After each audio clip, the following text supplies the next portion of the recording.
जय माता दी दोस्तों। तो आज हम सुनते हैं श्री दुर्गा सप्तशती का चौथा अध्याय।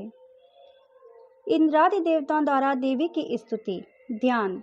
सिद्धि की इच्छा रखने वाले पुरुष जिनकी सेवा करते हैं तथा देवता जिन्हें सब ओर से घेरे रहते हैं, उन जया नाम वाली दुर्गा देवी का ध्यान करें। उनके श्री अंगों की आभा काले मेघ के समान श्याम है। वे अपने कटाक्षों से शत्रु समूहों को भय प्रदान करती हैं।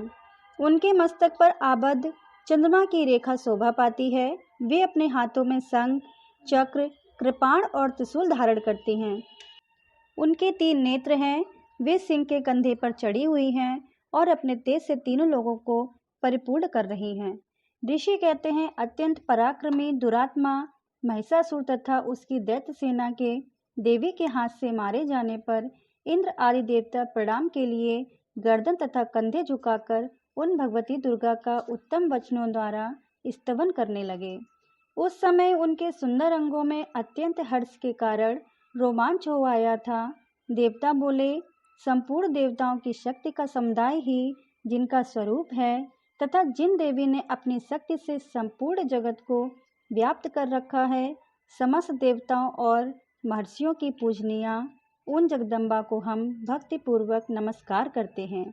वे हम लोगों का कल्याण करें। जिनके अनुपम प्रभाव और बल का वर्णन करने में भगवान शेषनाग, ब्रह्मा जी तथा महादेव जी भी समर्थ नहीं हैं, वे भगवती चंडिका का संपूर्ण जगत का पालन एवं अशुभ भय का नाश करने का विचार करें। जो पुण्यात्माओं के घरों में स्वयं ही लक्ष्मी रूप से, पापियों के यहाँ दरिद्रता रूप से, शुद्ध अंतकरण वाले पुरुषों के हृदय में बुद्धि रूप से, सत्य पुरुषों में श्रद्धा रूप से तथा कुलीन मनुष्यों में लज्जा रूप से निवास करती हैं, उन आप भगवती दुर्गा को हम नमस्कार करते हैं। देवी, आप संपूर्ण विश्व का पालन कीजिए। देवी, आपके इस अचिंत्य रूप का असुरों का नाश करने वाले भारी पराक्रम का तथा समस्त देवताओं और दैत्यों के समक्ष युद्ध में प्रकट किए हुए आपके अद्भुत चरित्रों का हम किस प्रकार वर्णन करें। आप संपूर्ण जगत की उत्पत्ति में कारण हैं। आप में सत्वगुण, रजोगुण और तमोगुण, ये तीनों गुण मौजूद हैं, तो भी दोषों के साथ आपका संसर्ग नहीं जान पड़ता। भगवान विष्णु और महादेव जी आदि देवता भी आपका पार नहीं पाते। आप ही सबका आश्रय हैं। यह समस्त जगत आपका अंशभूत है, क्योंकि आप सबकी आदिभूत अव्याकृता परा प्रकृति हैं। देवी, संपूर्ण यज्ञों में जिसके उच्चारण से सब देवता तृप्ति लाभ करते हैं, वह स्वाहा आप ही हैं। इसके अतिरिक्त आप पितरों की भी तृप्ति का कारण हैं। अतएव सब लोग आपको स्वधा भी कहते हैं। देवी, जो मोक्ष की प्राप्ति का साधन है, अचिंत्य महाव्रत स्वरूपा है, समस्त दोषों से रहित, जितेंद्रिय, तत्वों को ही सार वस्तु मानने वाले तथा मोक्ष की अभिलाषा रखने वाले मुनिजन जिसका अभ्यास करते हैं, वे भगवती परा विद्या आप ही हैं। आप शब्द स्वरूपा हैं। अत्यंत निर्मल ऋग्वेद, यजुर्वेद तथा उद्गीत के मनोहर पदों के पाठ से युक्त सामवेद का भी आधार आप ही हैं। आप देवी त्रयी, तीनों वेद और भगवती 6 ऐश्वर्यों से युक्त हैं। इस विश्व की उत्पत्ति एवं पालन के लिए आप ही वार्ता, खेती एवं आजीविका के रूप में प्रकट हुई हैं। आप संपूर्ण जगत की घोर पीड़ा का नाश करने वाली हैं। देवी, जिससे समस्त शास्त्रों का सार का ज्ञान होता है, वह मेधा शक्ति आप ही हैं। दुर्गम भव सागर से पार उतारने वाली नौका रूप दुर्गा देवी भी आप ही हैं। आपकी कहीं भी आसक्ति नहीं है। कैटभ के शत्रु भगवान विष्णु के वक्ष स्थल में एकमात्र निवास करने वाली भगवती लक्ष्मी तथा भगवान चंद्रशेखर द्वारा सम्मानित गौरा देवी भी आप ही हैं। आपका मुख मंद मुस्कान से सुशोभित, निर्मल, पूर्ण चंद्रमा के बिंब का अनुकरण करने वाला और उत्तम स्वर्ण की मनोहर कांति से कमनीय है। तो भी उसे देखकर महिषासुर को क्रोध हुआ और सहसा उसने उस पर प्रहार कर दिया। यह बड़े आश्चर्य की बात है। देवी, वही मुख जब क्रोध से युक्त होने पर उदय काल के चंद्रमा की भांति लाल और तनी हुई भौहों के कारण विकराल हो उठा, तब उसे देखकर जो महिषासुर के प्राण तुरंत नहीं निकल गए। यह उससे भी बढ़कर आश्चर्य की बात है, क्योंकि क्रोध में भरे हुए यमराज को देखकर भला कौन जीवित रह सकता है। देवी, आप प्रसन्न हो। परमात्मा स्वरूपा, आपके प्रसन्न होने पर जगत का अभ्युदय होता है और क्रोध में भर जाने पर आप तत्काल ही कितने कुलों का सर्वनाश कर डालती हैं। यह बात अभी अनुभव में आई है, क्योंकि महिषासुर की यह विशाल सेना क्षण भर में आपके कोप से नष्ट हो गई है। सदा अभ्युदय प्रदान करने वाली आप जिन पर प्रसन्न रहती हैं, वे ही देश में सम्मानित हैं। उन्हीं को धन और यश की प्राप्ति होती है, उन्हीं का धर्म कभी शिथिल नहीं होता तथा वे ही अपने हष्ट पुष्ट स्त्री, पुत्र और भृत्यों के साथ धन्य माने जाते हैं। देवी, आपकी ही कृपा से पुण्यात्मा पुरुष प्रतिदिन अत्यंत श्रद्धापूर्वक सदा सब प्रकार के धर्मानुकूल कर्म करता है और उसके प्रभाव से स्वर्गलोक में जाता है। इसलिए आप तीनों लोक में निश्चय ही मनवांछित फल देने वाली हैं। माँ दुर्गे, आप स्मरण करने पर सब प्राणियों का भय हर लेती हैं और स्वस्थ पुरुषों द्वारा चिंतन करने पर उन्हें परम कल्याणमय बुद्धि प्रदान करती हैं।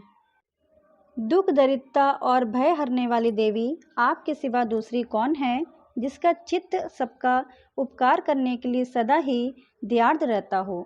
देवी, इन राक्षसों के मानने से संसार को सुख मिले तथा ये राक्षस चिरकाल तक नरक में रहने के लिए भले ही पाप करते रहे हों, इस समय संग्राम में मृत्यु को प्राप्त होकर स्वर्गलोक में जाएं। निश्चय ही यही सोचकर आप शत्रुओं का वध करती हैं। आप शत्रुओं पर शस्त्रों का प्रहार क्यों करती हैं? समस्त असुरों को दृष्टिपात मात्र से ही भस्म क्यों नहीं कर देती? इसमें एक रहस्य है। ये शत्रु भी हमारे शस्त्रों से पवित्र होकर उत्तम लोकों में जाएं, इस प्रकार उनके प्रति भी आपका विचार अत्यंत उत्तम है। खड्ग के तेज पुंज की भयंकर दीप्ति से तथा आपके त्रिशूल के अग्रभाग की घनीभूत प्रभा से चौंधिया कर जो असुरों की आंखें फूट नहीं गईं, उसमें कारण यही था कि वे मनोहर रश्मियों से युक्त चंद्रमा के समान आनंद प्रदान कराने वाले आपके इस सुंदर मुख का दर्शन करें। देवी, आपका शील दुराचारियों के बुरे बर्ताव को दूर करने वाला है। साथ ही यह रूप ऐसा है जो कभी चिंतन में भी नहीं आ सकता और जिसकी कभी दूसरों से तुलना भी नहीं हो सकती, तथा आपका बल और पराक्रम तो उन दैत्यों का नाश करने वाला है जो कभी देवताओं के पराक्रम को भी नष्ट कर चुके थे। इस प्रकार आपने शत्रुओं पर भी अपनी दया ही प्रकट की है। वरदायिनी देवी, आपके इस पराक्रम की किससे तुलना हो सकती है? तथा शत्रुओं को भय देने वाला एवं अत्यंत मनोहर ऐसा रूप भी आपके सिवा और कहाँ है? हृदय में कृपा और युद्ध में निष्ठुरता, ये दोनों बातें तीनों लोगों के भीतर केवल आप में ही देखी गई है। माता, आपने शत्रुओं का नाश करके इस समस्त लोकी की रक्षा की है। उन शत्रुओं को भी युद्ध भूमि में मारकर स्वर्गलोक में पहुंचाया है तथा उन्मत्त दैत्यों से प्राप्त होने वाले हम लोगों के भय को भी दूर कर दिया है। आपको हमारा नमस्कार है। देवी, आप शूल से हमारी रक्षा करें। अंबिके, आप खड्ग से भी हमारी रक्षा करें तथा घंटा की ध्वनि से और धनुष की टंकार से भी आप हम लोगों की रक्षा करें। चंडिके, पूर्व, पश्चिम और दक्षिण दिशा में आप हमारी रक्षा करें तथा ईश्वरी, अपने त्रिशूल को घुमाकर आप उत्तर दिशा में भी हमारी रक्षा करें। तीनों लोकों में आपके जो परम सुंदर एवं अत्यंत भयंकर रूप विचरते रहते हैं, उनके द्वारा भी आप हमारी तथा इस भूलोक की रक्षा करें। अंबिके, आपके कर पल्लवों में शोभा पाने वाले खड्ग, शूल और गदा आदि जो जो अस्त्र हों, उन सबके द्वारा आप सब ओर से हम लोगों की रक्षा करें।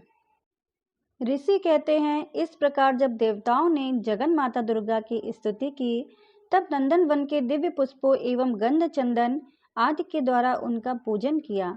फिर सबने मिलकर जब भक्तिपूर्वक दिव्य धूपों की सुगंध निवेदन की, तब देवी ने प्रसन्न वदन होकर प्रणाम करते हुए सब देवताओं से कहा। देवी बोली, देवताओं, तुम सब लोग मुझ में जिस वस्तु की अभिलाषा रखते हो उसे मांगो। देवता बोले, भगवती ने हमारी सब इच्छा पूर्ण कर दी, अब कुछ भी बाकी नहीं है। क्योंकि हमारा ये शत्रु महिषासुर मारा गया है, महेश्वरी, इतने पर भी यदि आप हमें और वर देना चाहती हैं तो हम जब जब आपका स्मरण करें तब तब आप दर्शन देकर हम लोगों के महान संकट को दूर कर दिया करें। तथा प्रसन्नमुखी अंबिके, जो मनुष्य इन स्तोत्रों द्वारा आपकी स्तुति करे उसे वित्त, समृद्धि और वैभव देने के साथ ही उसकी धन और स्त्री आदि संपत्ति को भी बढ़ाने के लिए आप सदा हम पर प्रसन्न रहें। ऋषि कहते हैं, हे राजन, देवताओं ने जब अपने तथा जगत के कल्याण के लिए भद्रकाली देवी को इस प्रकार प्रसन्न किया तब भी तथास्तु कहकर वही अंतर्ध्यान हो गई।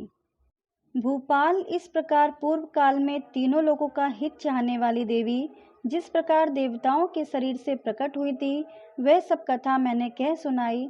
अब पुनः देवताओं का उपकार करने वाली वे देवी दुष्ट दैत्यों तथा शुंभ निशुंभ का वध करने के लिए एवं सब लोगों की रक्षा करने के लिए गौरी देवी के शरीर में जिस प्रकार प्रकट हुई थी वह सब प्रसंग मेरे मुँह से सुनो।